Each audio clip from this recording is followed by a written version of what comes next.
Σχεδόν όλοι πριν 100 χρόνια, ίσως και περισσότερο, ήξεραν ότι θα περάσουν τη ζωή τους στο μέρος που γεννήθηκαν. Γνώριζαν ότι για να βγάλουν το ψωμί τους θα έκαναν ό,τι και οι γονείς τους ή κάτι παραπλήσιο. Όλοι ήξεραν ότι αν είχαν τη σωστή συμπεριφορά θα γνώριζαν ένα καλύτερο κόσμο στα παιδιά τους. Ο 20ος αιώνας έφθυρε αυτές τις βεβαιότητες. Στα μέσα του αιώνα η έννοια «αύριο θα είναι μια καλύτερη μέρα, γι' αυτό κάνουμε σήμερα θυσίες» αντικαταστάθηκε από τον άκρακτο καταναλωτισμό, τη στιγμιαία ευτυχία και την έννοια ότι για να ευτυχήσει κάποιος αρκούσε να πλουτίσει για να αποσπάσει με το πορτοφόλι του την ευτυχία. Έτσι λοιπόν σήμερα στον αιώνα της φθοράς, της αλλαγής των κοινωνικών μεταβολών, μια μεγάλη μερίδα του κοινωνικού συνόλου αφέθηκε στο περιθώριο. Εάν δεν χτυπήθηκε πρώτα οικονομικά, επαγγελματικά, προσωπικά, συναισθηματικά ή ακόμα και ψυχολογικά. Είναι καιρός λοιπόν να ανασυνταχθούμε ο καθένας μας και να αλλάξουμε συμπεριφορές, στόχους και επιθυμίες. Πρέπει να ξαναγεννηθούμε. Πρέπει να πατήσουμε ξανά το start. Αλλιώς, συνέχισε αυτό που έκανες και σε βγάλει όπου σε βγάλει. Εάν θέλεις όμως να αλλάξεις, μην βρίσκεις δικαιολογίες για τη σημερινή σου κατάσταση, μην νιώθεις τρομαγμένος. Εάν πιστεύεις ότι είσαι διαφορετικός, δείξε τη διαφορά. Δεν υπάρχουν κοινοί άνθρωποι και αν στραβοπατήσεις μην πτωηθείς, ξανασήκω. Δεν είναι ώρα για άμυνα. Ρώτα τον εαυτό σου δύο απλές ερωτήσεις. Κάνω αυτό που θέλω αυτή τη στιγμή, σήμερα?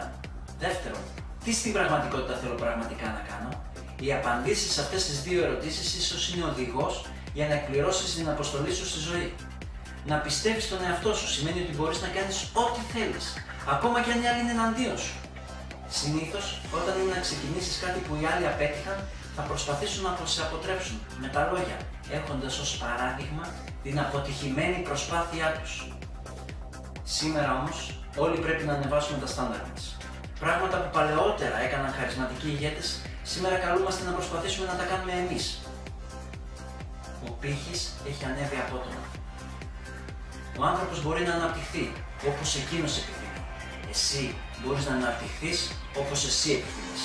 Είσαι φτιαγμένος για ανάπτυξη και είσαι υποχρεωμένος να αναπτύσσεσαι και να εξελίσσεσαι συνεχώς. Όποιοι κι αν είναι, ό,τι κι αν είναι οι προγονείς σου, ο δρόμος προς τα πάνω είναι ανοιχτός για σένα. Κανένας δεν γεννιέται ανίκανος να αναπτυχθεί. Δεν θα μπορέσεις ποτέ να πετύχεις αν δεν ξεπεράσεις το άγχος, την ανησυχία και το φόβο σου.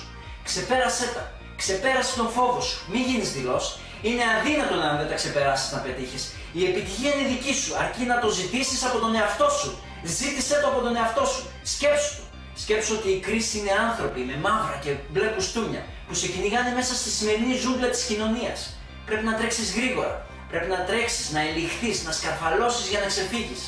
Μόλις σε προσπεράσουν, θα έχεις χρόνο να σκεφτείς και να ανασυνταχθείς. Σταμάτα να είσαι όμως μια σκιά και βγες έξω στο φως. Δέξου από το φως την δύναμη και τη ζεστασιά που σου δίνει και πάρε μια απόφαση να προσπαθήσεις.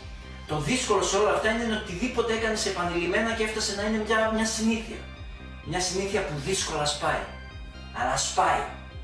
Πολλά στη ζωή είναι δύσκολα, αλλά σκέψου το μετά. Πολλά από αυτά γίνονται εύκολα. Μην αφήσεις τους άλλους να αποφασίσουν τι θα είσαι. Γίνε αυτό που εσύ αισθάνεσαι ότι θέλεις να είσαι.